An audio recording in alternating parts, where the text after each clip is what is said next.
찬송가 170장으로 찬송하겠습니다. 170장 찬송입니다.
오늘 함께 나눌 하나님 말씀은 구약성경 에스더서 2장 1절에서 18절까지 말씀입니다. 에스더 2장 1절에서 18절까지 말씀을 제가 봉독하겠습니다.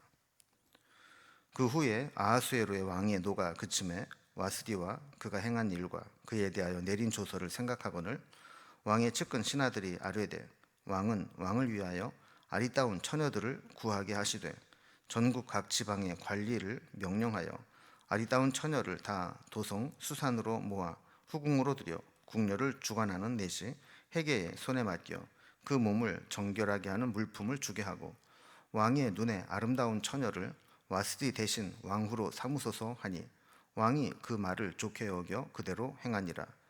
도성 수산에 한 유다인이 있으니 이름은 모르드게라. 그는 베냐민 자손이니 기스의 증손이요 시므이의 손자요 야일의 아들이라.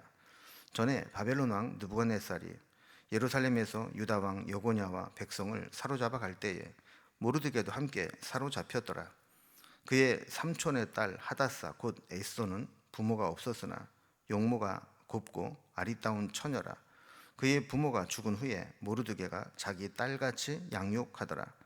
왕의 조서와 명령이 반포되매 처녀들이 도산 수산에 모여 해계의 수하로에 나아갈 때 에스더도 왕궁으로 이끌려가서 궁녀를 주관하는 해계의 수하에 속하니 해계가 이 처녀를 좋게 보고 은혜를 베풀어 몸을 정결하게 할 물품과 일용품을 곧 주며 또 왕궁에서 의뢰주는 7 궁녀를 주고 에스더와 그 궁녀들을 후궁 아름다운 처소로 옮기더라.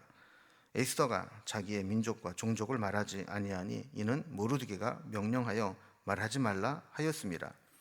모르드게가 날마다 후궁 뜰 앞으로 왕래하며 에스더의 안부와 어떻게 될지를 알고자 하였더라.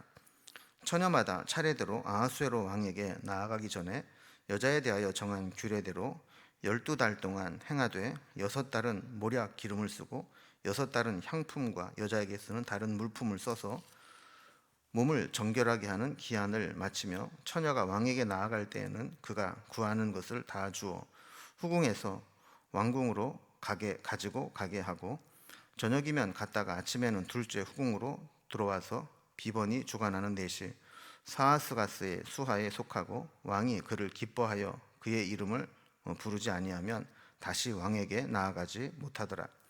모르드게의 삼촌 아비하일의 딸 곧 모르드게가 자기 딸같이 양육하는 에스더가 차례대로 왕에게 나아갈 때에 궁녀를 주관하는 넷이 헤게가 정한 것 외에 다른 것을 구하지 아니하였으나 모든 보는 자에게 사랑을 받더라.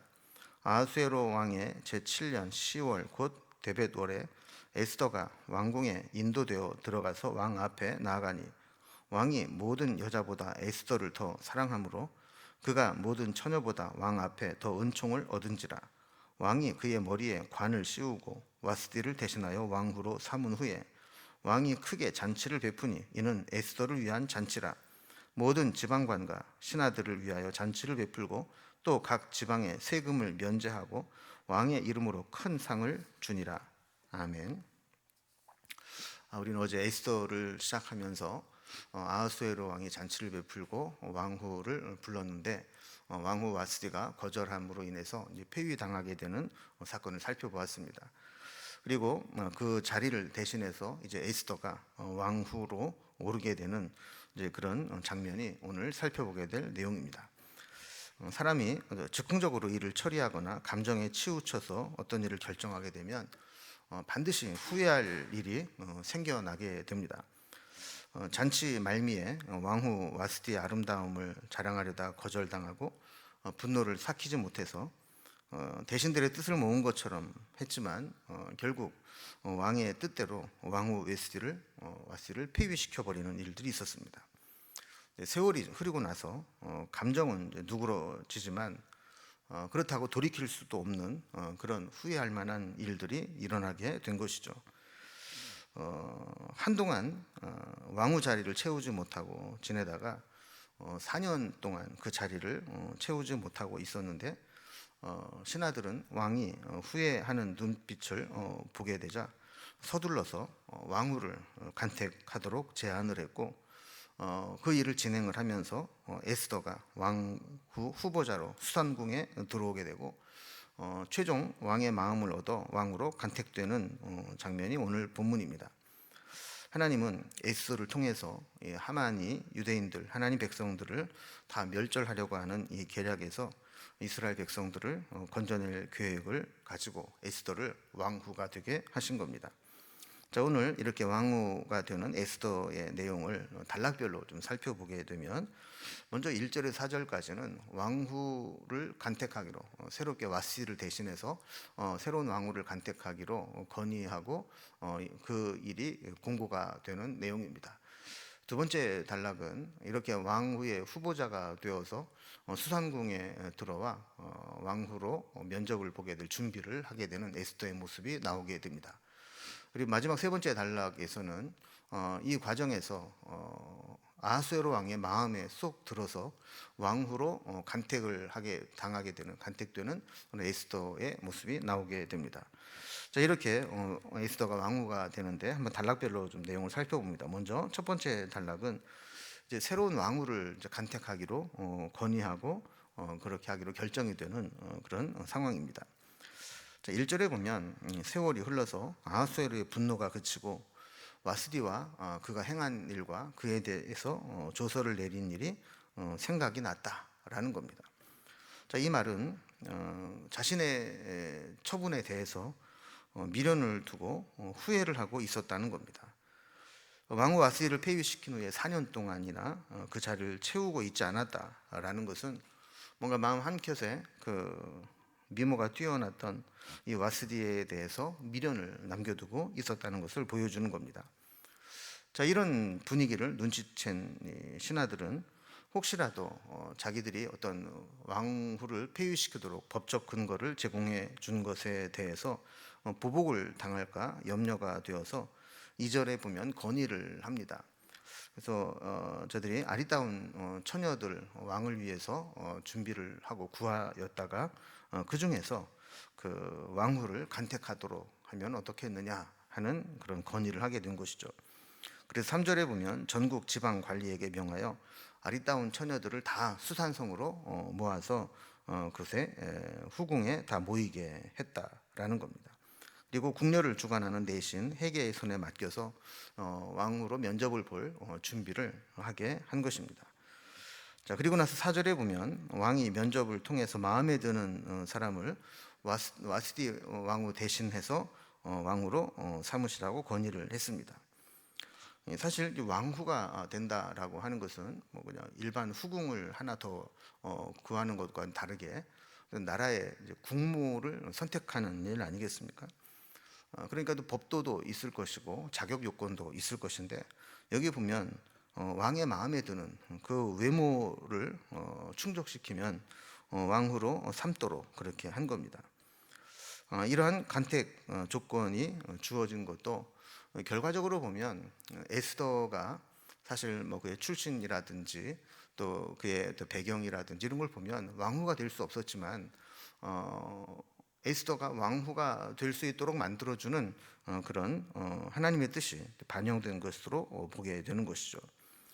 두 번째 단락을 보면 이러한 신하들의 건의를 받아들여서 결국 왕의 후보자들을 모집하게 되는데, 그 중에 한 사람으로 에스더가 선택이 돼서 수산궁에 들어와서 준비를 하게 되는 장면이 나오게 됩니다. 에스더서에 보면 에스더와 더불어 아주 중요한 인물이 하나 더 나오게 됩니다. 에스더의 사촌 오빠인 모르드게라는 사람입니다. 자, 5절에 보면 그는 베냐민 지파 기스 시므의 야엘로 이어지다가 이제 그의 아들로 태어난 모르드게라는 사람이 등장하게 됩니다. 6절에 보면 모르드게는 유다가 바벨론에 멸망하고 포로로 끌려올 때 그때 그 포로 일행에 속해 있었던 그런 사람이라고 소개를 합니다. 7절에 보면 모르드게의 삼촌의 딸이 에스더 하다사였다고 기록을 하고 있습니다. 그 삼촌의 딸이니까 사촌 관계죠. 그런데 에스더가 부모가 죽은 것을 보고 모르드게는 이 사촌 여동생을 마치 딸처럼 그렇게 양육을 했다 그럽니다.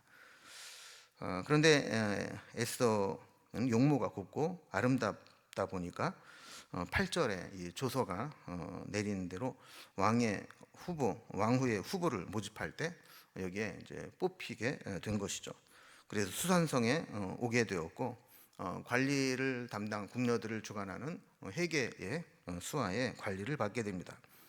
자, 9절에 보면 헤게가 특히 에스더를 좋게 보고 은혜를 베풀어 주었다 이렇게 이야기를 합니다. 그러니까 왕후감으로 찍어놓고 집중 관리를 해준 겁니다. 몸을 정결하게 할 물품과 일용품들을 주고 특별히 7 궁녀들을 그에게 붙여주면서 후궁의 아름다운 처소로 불러서 따로 관리를 하게 됩니다. 10절에 보면 모르드게가 에스더에게 자기 민족과 종족을 말하지 말라고 했고 에스더 역시 그 말대로 자기가 유대인이다, 히브리인이다라는 사실을 절대로 말하지 않았습니다. 굳이 이 포로 출신이라는 것을 밝혀서 그것이 불이익을 당하지 않도록 하자라는 겁니다. 자, 그리고 11절 말씀처럼 모르드게는 날마다 후궁 뜰 앞으로 왕래하여 에스더의 안부와 상황을 알고자 했다 그럽니다. 이때만 하더라도 이 모르드게는 성전, 왕궁 깊은 곳에 들어오지 못하고 후궁 뜰 앞에까지 들어올 수 있는 그런 위치에 있었던 것으로 보입니다. 자, 세 번째 단락을 보면 이렇게 수상궁에 들어와서 왕후로 면접을 보게 될 준비를 하던 에스더가 최종 왕후로 간택되는 장면이 나오게 됩니다. 왕후 후보자로 준비한 자들이 이제 하나씩 왕의 면접을 보게 됩니다. 12절에 보면 전국에서 선발된 여인들이 1년간 12달 동안 준비 과정을 거쳐서 왕후가 되는데 필요한 것들을 준비를 하고 왕 앞에 나아가게 됩니다. 13절에 보면 왕에게 나아갈 때 특별히 개인적으로 요구하는 액세서리나 물품을 다 제공해 주어서 그가 꾸미고 그의 아름다움을 드러낼 수 있는 모든 것들을 다 해서 왕 앞에 나아가게 했다라는 겁니다. 이렇게 해서 왕을 만나게 되는데 14절에 보면 왕이 그를 기뻐해 주면 간택이 되는 것이고 왕이 만약에 다시 부르지 않는다면 그는 그냥 평생 궁녀로 수절을 해야 되는 상황입니다. 15절에 보면 이렇게 한 사람 한 사람씩 지나가고 이제 에스더의 차례가 되었습니다. 그런데 에스더는 궁녀를 주관하는 내시인 헤게가 모든 사람에게 기본적으로 제공해 주는 것 외에 다른 것을 구하지 않았다 그럽니다. 그럼에도 불구하고 그녀의 아름다운 빛이 나서 보는 모든 이들의 사랑을 받을 수 있도록 했다라는 겁니다. 16절에 보면 드디어 에스더가 왕궁으로 인도되어 들어가서 왕 앞에 서게 됩니다. 이때가 아하수에로 왕 제7년이라 그럽니다. 자, 그러니까 왕후 에스디가 잔치에 나오지 않아서 폐위된 것이 아하수에로 3년이었습니다. 그리고 이제 7년째 에스더가 왕궁에 들어가서 왕 앞에 섰다 그러니까 폐위된 지 4년 만에 아하수에로 왕의 왕후의 자리가 비어 있던 것을 채우게 되는 것이죠. 우리는 이제 사실 이제 결과론적으로 볼 때 와스디가 폐위되고 에스더가 왕후가 되었다 이렇게 받아들이지만 사실 상황을 보면 어떻게 에스더가 왕후가 될 수 있었는지 아무리 생각해도 미스테리고 하나님이 하셨다라고 해석하지 않으면 도저히 있을 수 없는 일이 일어나게 된 겁니다. 자, 그런데 17절에 보면 왕이 모든 여자보다 에스더를 더 사랑하게 되어 모든 처녀보다 더 은총을 입었다라고 했습니다. 한마디로 이 아하수에로가 에스더를 보고 첫눈에 반해버린 겁니다. 그래서 바로 에스더의 머리에 관을 씌우고 와스디를 대신해서 왕으로 삼게 됩니다. 그러니까 뒤에 남은 여자들은 볼 것도 없다는 겁니다. 에스더면 왕으로 충분하다라고 결정을 하게 된 겁니다. 18절에 보면 왕이 크게 잔치를 베풀었는데 이 잔치는 에스더를 위한 잔치라 그랬습니다. 다시 오랜만에 모든 지방관들과 신하들을 불러 잔치를 베풉니다. 얼마나 이 에스더가 마음에 들었는지 특별 세금 면제하는 법령을 제정하고 또 왕의 이름으로 큰 상을 베푸는 일들을 하게 됩니다. 마치 국경의 일처럼 왕후를 새로 맞이하게 된 것에 대해서 표현을 한 겁니다. 자, 이 사건들을 보면 하나님이 하시는 일이 얼마나 치밀하고 세밀한가를 알 수 있습니다. 만약에 에스더가 4년 전 와스디가 폐위된 직후에 왕후 선발을 했더라면 간택되지 못할 확률이 100%입니다. 이번 선발 기준의 가장 중요한 기준은 외모였습니다. 그런데 4년 전이면 에스더는 너무 어려서 이 왕으로 선택을 받지 못했을 겁니다. 그러니까 예선전부터 지방의 예선전부터 아마 오르지 못했을 겁니다. 그러나 하나님은 에스더가 가장 미모가 빛을 발하게 되는 그때 4년이라는 시간을 기다려서 이렇게 기가 막힌 타이밍에 왕후를 간택하도록 한 겁니다. 하나님은 때로 숨어서 역사하는 것처럼 느껴집니다. 타국 땅에 포로로 끌려와서 노예처럼 살아가는 이스라엘 백성들 틈에 있었던 에스더를 통해서 하나님은 은밀한 중에 유대인들 하나님 백성들에 대한 구원 계획을 시행하고 계시는 겁니다. 사실 에스더서가 정경에 들어오냐 마느냐 하는 것은 논란이 많이 되었었는데 에스더서에는 하나님이라고 하는 표현이 한 번도 나오지 않습니다. 하나님이라는 이름만 나오는 것이 아니라 늘 하나님은 숨어 계신 것 같고 또 어떤 기적이나 능력을 행하는 것도 나타나지 않습니다.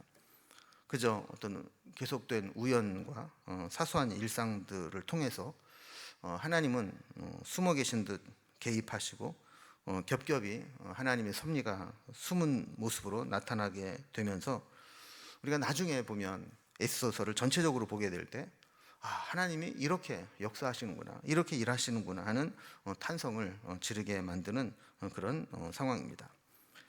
에스더는 처음에 매우 불행한 시간을 보냈습니다.